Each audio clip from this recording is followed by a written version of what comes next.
Every time we hear from Sadiq Khan, he seems to be moaning about something. Last week, he said Londoners were anxious about the outcome of the US election. In August, he said he felt unsafe as a Muslim in Britain after the riots. And before that, he was having a row with Lee Anderson about racism.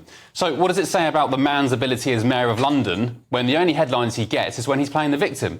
Well, he's made another triumphant return today with comments about incoming US President Donald Trump. If I wasn't this colour skin, if I wasn't a practicing Muslim, he would not come for me. He wasn't coming for me because I'm 5'6", right? He's come for me because of, let's be frank, my ethnicity and my religion's The fact that I was speaking out against somebody's whose policies were sexist, homophobic, Islamophobic, racist, wasn't because, I wanted to come to his attention, but because I have a responsibility to speak out if I think something's affecting not just Londoners, but affecting all of us. Yeah, OK, let's get real here. If Donald Trump had a problem with Sadiq Khan's skin colour, he wouldn't have just hired Vivek Ramaswamy to head up the new US Department of Government Efficiency with Elon Musk. He wouldn't have just made J.D. Vance, married to a Hindu woman, his vice president. And he certainly wouldn't have enjoyed a mammoth 14 percentage point surge in Latino voters at the last election. Sadiq Khan also reckons Trump is homophobic. OK, so why did Trump in 2020 make National Intelligence Director Richard Grenell the first openly gay holder of a cabinet-level position in the history of the United States? And why is Grenell now being tipped for another job in Trump's 2024 cabinet? Maybe, just maybe, the cries of racism and homophobia are an easy excuse for Sadiq Khan. Maybe Trump doesn't like Sadiq Khan because he's a totally failed mayor of London. Maybe he didn't appreciate Sadiq Khan allowing a juvenile Trump blimp to be hoisted above London during his special state visit to see the Queen. And maybe, just maybe, Sadiq Khan should take heed of Trump's critique about him from 2019. Well, I think he's been a not very good mayor, from what I understand. He's done a poor job. Crime is up, a lot of problems. And I don't think he should be criticizing a representative of the United States that can do so much good for the United Kingdom. We talked about it before. He should be positive, not negative. He's a negative force, not a positive force. And if you look at what he said, he hurts the people of this great country. And I think he should actually focus on his job. It'd be a lot better if he did that. He could straighten out some of the problems that he has and probably some of the problems that he's caused.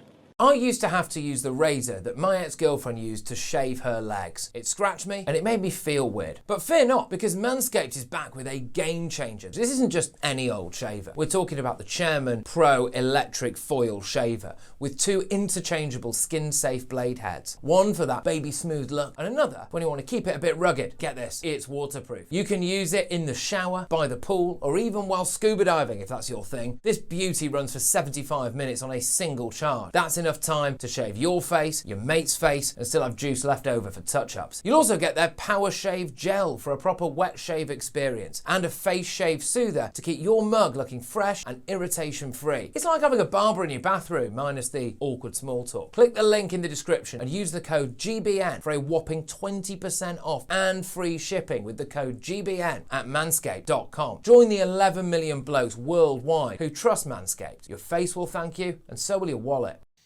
Let's get the thoughts now of my panel. Former Tory advisor Laura McKevat, Conservative peer Lord Bailey, and former Labour advisor Matthew Larzer. Welcome back to you three. Give me 10 seconds to jog across the studio. There we go. Always useful having long legs. Sean Bailey, does Donald Trump care more about Britain than Sadiq Khan?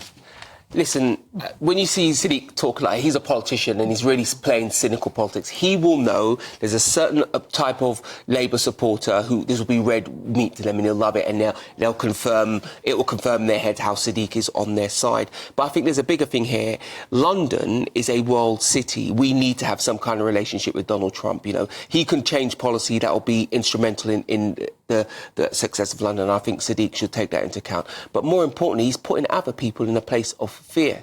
If he's a mayor of London and people are listening to him as he believes in his head, he needs to be careful about making those communities fearful of this particular man. And one of the real weaknesses in left-wing political discourse, I think, is the demonisation of particular characters, Donald Trump being one of them. And as you said in your piece just there, if Donald Trump is such a racist, such a sexist, how did so many diverse Americans vote for him? And I think Sadiq needs to take that into account when he's making people fear this man. Lauren, is Sadiq Khan perhaps the most divisive politician we've ever had in this country? Because all he seems to do, as far as I'm concerned, all he seems to do is play the victim. He causes division, he complains, he says he's a victim, that people are being homophobic, they're being racist. I never hear anything positive from him.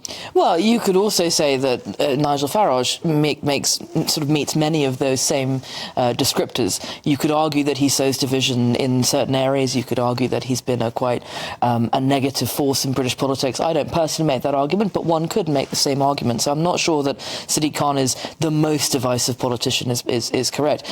But I certainly think that he's paying a lot of attention to Donald Trump instead of running London. You know, London is being run incredibly badly by Sadiq Khan. We've had Labour MPs over the course of the last week being warned by their whips about crime being so bad in SW1 that they are under threat of having their phones lifted as soon as they leave Parliament. This is despite being guarded by some of the most heavily armed policemen in the British forces. Yeah. There's a lot of crime in London. There's a lot of transportation problems in London. Sadiq should probably refocus on some of those areas. Matthew Laza, is Sadiq Khan's ego so big that he just can't help himself? Surely you need to keep your mouth shut for just a little while in the interests of your city or your country, surely. Well, discretion is the better part of valour. One of the things I'm loving at the moment is everybody is rising to condemn Donald Trump, who doesn't have responsibility for foreign affairs. So Andy Burnham has popped up to criticise him. You know, we'll be seeing Little Tiddling Parish Council passing a motion next week condemning the re-election. And, you know, Donald Trump, I wouldn't have voted for him. I'd have campaigned firmly against him if I'd been an American, but he has been elected fair and square. Can I ask why you would have campaigned against him? Well, because my politics are on the other side of the aisle, and I think some of these appointments that like Matt Gaetz show that and Kennedy Jr. show why there were concerns. But I'm going to agree with both Donald Trump and Sadiq Khan. I think it is arguable that Donald Trump, I don't know whether he is a racist or has said racist things. I probably would have phrased it more like the latter. But I also agree with Donald Trump in 2019 when he says that Sadiq Khan should concentrate on running London. Andy Burnham should concentrate on running Manchester, and any council that's thinking of passing a motion should not. But that shows you what it really is. As a smokescreen, it's to deflect, it's to cause division elsewhere. You know, look over there, don't look at me. Sadiq has very big questions to ask.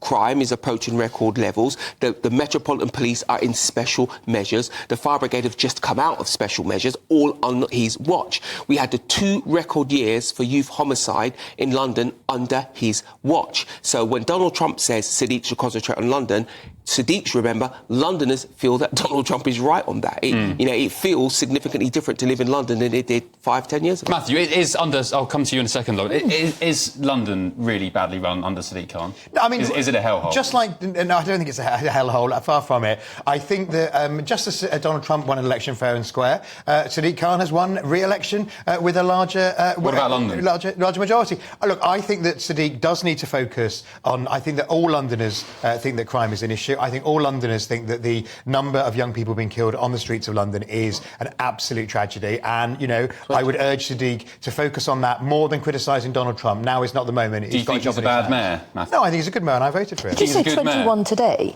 We've had 21 as of today. As of today. Look, the real thing about Sadiq Khan, if you're going to be mayor of London, you need to be a bit more diplomatic.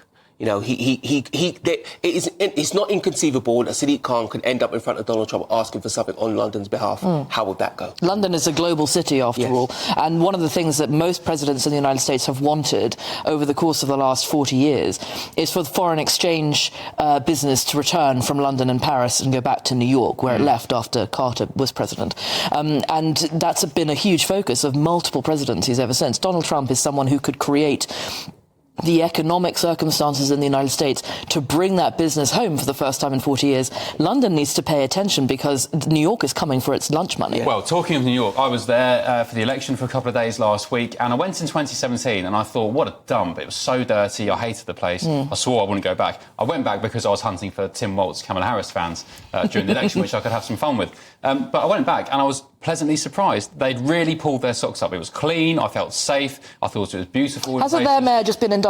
Yeah. Yes, but you could say the exact opposite of London. For instance, if you look at our nighttime economy, cities like Manchester and Liverpool are approaching us or overtaking us, and why that's incredible. London is multiple times bigger than both of those cities. But we had the night czar. Yeah. How could we fail? We had the night Don't czar. get me started on Amy LeMay. But that shows you doing it. Ultimately, people will tell you Amy LeMay failed, but the failure sits with Sadiq. He needs to do something about that. It's affecting people's ability to function in London. I mean, I don't understand how he's... who votes for him? I just don't know about you, Sean. I've never met a Sadiq Khan voter in London. Apart from me. I don't... You voted for him? I voted for him. Oh, there you go. Well, there's always one. But we did not put forward a strong candidate against him this time. I don't believe that we can say that Susan Hall was going to be a strong candidate against him. Sean ran him a lot closer.